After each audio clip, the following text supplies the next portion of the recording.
When you think of Wall Street, first thing that comes in mind is people walking back and forth, exchanging stock and trying to make money and prevent from losing much. In this episode, however, we're going to talk about the bombing that took place in 1920. Let's dive in. During the lunch rush on Wall Street on a September day 1920, a nondescript man driving a cart passed in front of the USA office across from the JP Morgan building. He stopped his cart, got down, and immediately disappeared into the crowd. Minutes later, the cart exploded into a hail of metal fragments, immediately killing more than 30 people and injuring 300. The aftermath was horrific, and the death toll rose as the day wore on, and more victims succumbed to their injuries.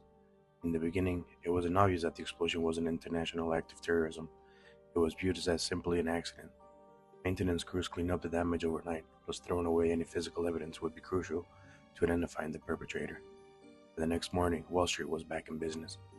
Conspiracy theories were abundant, with the New York Police and Fire Departments, the Bureau of Investigation, and the U.S. Secret Service were on the job to find out the truth.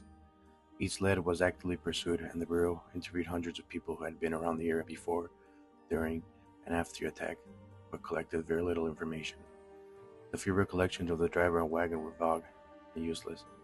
The NYPD was able to reconstruct the bomb and its fuse mechanism, but there was much debate about the nature of the explosive. However, the most promising lead actually came prior to the explosion.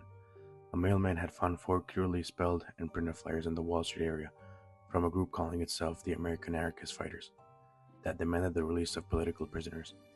The letters seemed similar to the one used the previous year in 2 bombing campaigns, which were led by Italian anarchists. The Bureau investigated up and down the East Coast to trace the printing of these flyers, but they were unsuccessful.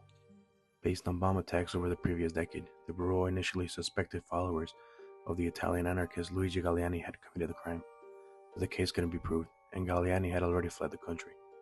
Over the next 3 years, hot leads turned cold, and promising trails turned into dead ends.